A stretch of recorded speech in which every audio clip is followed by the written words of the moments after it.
dari surga memenuhi tempat ini. Kasih dari Bapa surgawi,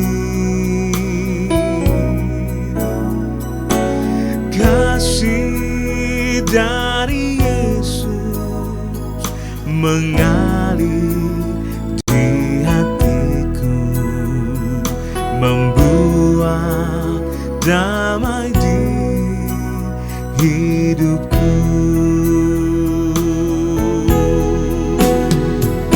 Mengalir kasih dari tempat tinggi, mengalir kasih dari takhta Allah Bapa, mengalir, mengalir, mengalir dan mengalir, mengalir memenuhi hidupku.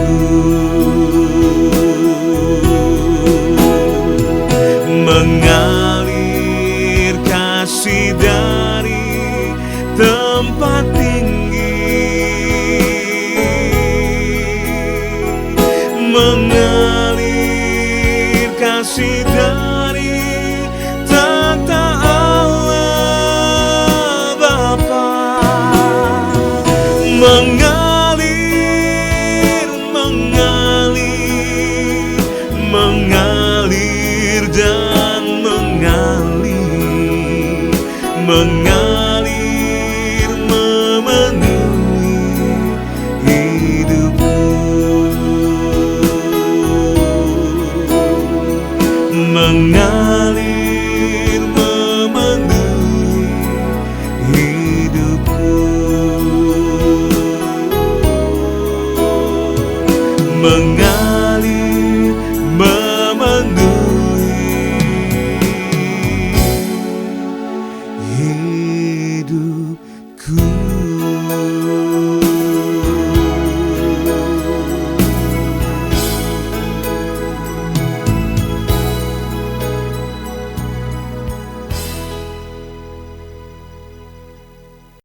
Shalom Bapak Ibu sedang kasih Tuhan. Kembali saya ucapkan selamat pagi di hari ini, hari Jumat. Dan sebelum kita melakukan segala aktivitas kita sehari-hari, kita akan diberkati oleh kebenaran firman Tuhan. Oleh karena itu mari kita tundukkan hati kita di hadapan Tuhan. Bapa di dalam surga, pagi hari ini Tuhan kembali kami akan menyiapkan hati kami untuk diberkati oleh kebenaran firman-Mu. Kiranya pengurapan dari Allah boleh turun atas kami, supaya apa yang kami dengar hari ini itu firman-Mu boleh menjadi rema dalam kehidupan kami. Terpujilah nama-Mu ya Tuhan. Demi nama Yesus Tuhan, kami siapkan hati kami untuk diberkati. Haleluya. Amin. Bapak Ibu sedang kasih Tuhan, kembali pagi hari ini kita akan membaca di dalam Lukas pasal 8 ayat 48. Firman Tuhan berkata, maka katanya kepada perempuan itu, hai anakku, imanmu telah menyelamatkan engkau, pergilah dengan selamat. Bapak Ibu sedang kasih Tuhan, sewaktu-waktu terdengar kabar mengejutkan ketika anak bungsu dari satu keluarga mengidap satu penyakit yang sangat kronis. Hal yang tidak terduga sama sekali, karena selama ini dia nampak sehat-sehat saja secara fisik dan tidak kelihatan ada kelemahan.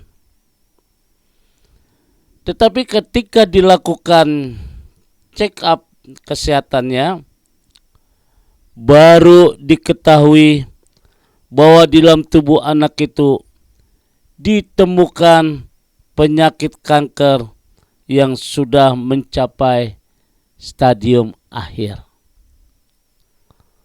Dan anak itu kurang lebih umurnya 8 tahun.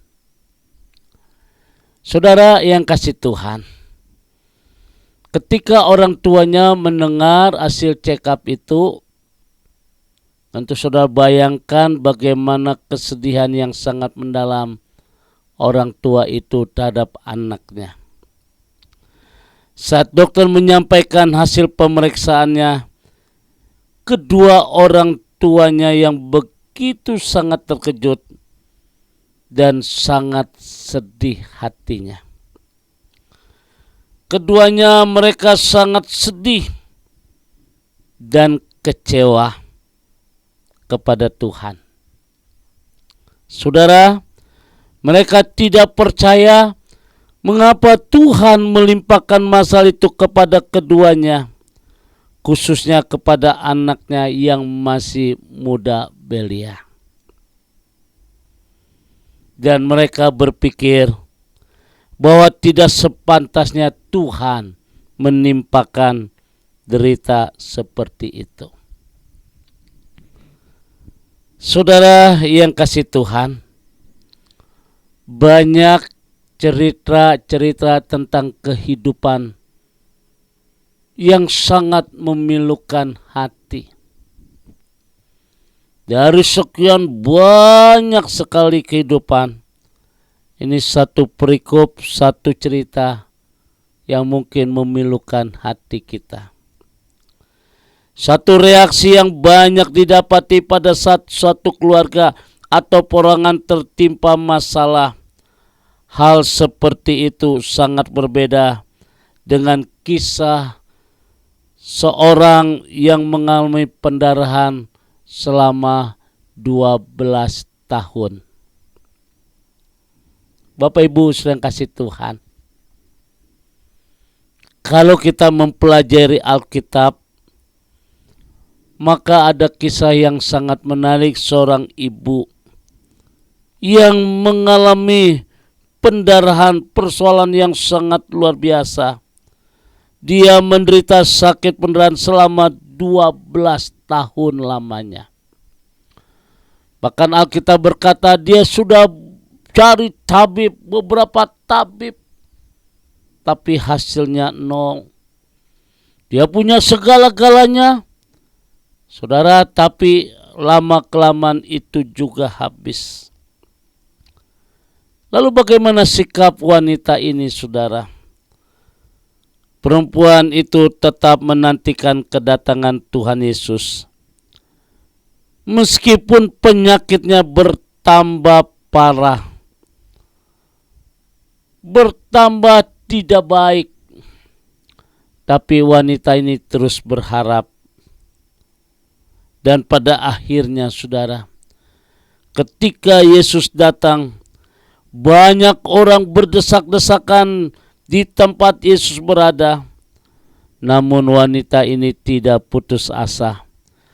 Dengan segenap tenaganya, dia menggapai Tuhan Yesus dan menjamah jubahnya. Asal ku jamah jubahnya saja, aku akan sembuh. Lalu saat itu juga Tuhan merasakan ada yang menjamahnya, karena terdapat kuasa yang keluar dari dirinya. Saudara yang dikasihi Tuhan, ketika perempuan itu menceritakan mengapa dia menjamah jubah Yesus dan seketika itu juga menjadi sembuh, maka Tuhan berkata bahwa iman yang dimiliki perempuan itu adalah yang menyebabkan kesembuhan secara total. Saudara, bagaimana dengan kita saat ini? Saat saudara mengalami kesedihan, entah itu berupa menderita sakit penyakit ataupun disebabkan permasalahan lain, jangan pernah menanggapinya dengan rasa kecewa, apalagi menyalahkan Tuhan. tetaplah memiliki pengharapan kepadanya, dan Tuhan Yesus sangat menghargai iman kita. Pagi hari ini, adakah kekuatan iman dalam hidup ini? Ketika kita terhimpit dalam kesusahan apapun, apabila tetap beriman bahwa saat kita bertemu dengan Yesus, maka kita akan sembuh. Hal demikian itulah yang akan terjadi. Tuhan akan tergerak hatinya ketika melihat harapan kita tetap pada Dia. Meskipun keadaan kita tidak memungkinkan untuk berharap padanya, percayalah bahwa segala situasi ada di dalam kendali Tuhan. Kekuatan iman ini yang akan kita bisa melihat terobosan-terobosan yang baru dalam hidup kita. Ada pemulihan, ada sukacita, ada kesembuhan, dan iman sanggup menggapai mukjizat. Pagi hari ini, adakah kekecewa terhadap masalah yang kita hadapi hari ini? Atau pagi hari ketika kita mendengar firman, biarlah kita terus berharap kepada Tuhan. Terus berharap kepada Tuhan. Terus ingin bertemu dengan Tuhan. Ketika kita bertemu dengan Tuhan, ada sukacita, ada pemulihan, ada berkat yang luar biasa. Tuhan memberkati. Mari kita tundukkan hati kita. Sungguh pelajaran yang begitu indah yang kami petik pagi hari ini. Ketika kekuatan iman turun atas kami, di tengah-tengah masalah, di tengah-tengah pergumulan, di tengah-tengah persoalan yang kami hadapi, sakit penyakit yang sedang kami hadapi, kami percaya ketika kami menantikan Tuhan, ketika kami berharap kepada Tuhan, maka ada kekuatan yang baru turun atas kami. Kira firman Tuhan pagi hari ini boleh menyegarkan jiwa kami, boleh membuatkan kami tetap optimis, memberikan kami mempunyai masa depan yang luar biasa, dan kami tetap memandang bahwa karya Allah tidak akan mengecewakan bagi orang yang percaya kepadanya. Terima kasih Tuhan pagi hari ini. Berkati semua jemaat Tuhan, jamaah, dan kami percaya hari ini ada pemulihan, ada sukacita, ada berkat Tuhan. Dalam nama Tuhan Yesus, yang sakit Tuhan akan sembuhkan, yang berduka Tuhan akan ubah menjadi sukacita. Bahkan kami percaya ada pemulihan yang baru. Terima kasih Bapa di surga pagi hari ini. Berkati umat-Mu dalam nama Tuhan Yesus. Haleluya. Amin. Bapak Ibu sedang kasih Tuhan, kembali saya ucapkan selamat pagi. Selamat beraktivitas. Tetap semangat di dalam Tuhan. Tuhan memberkati. God bless you. Oh ya saudara, jangan lupa nanti malam ada live Instagram 7:30 sampai 8:30 malam. Nanti malam saudara, jangan lupa live Instagram Pendeta Surya Rapali 7:30 sampai 8:30 malam. Tuhan memberkati. Arahkan hatimu, angkat kedua tanganmu, dan terimalah berkat dari Tuhan. Kasih kemurahan, damai sejahtera dari Allah Bapa di surga, persekutuan Roh Kudus memberkati kita semua hari ini sampai Maranatha. Tuhan Yesus akan datang kembali. Yang diberkati berkata, Amin.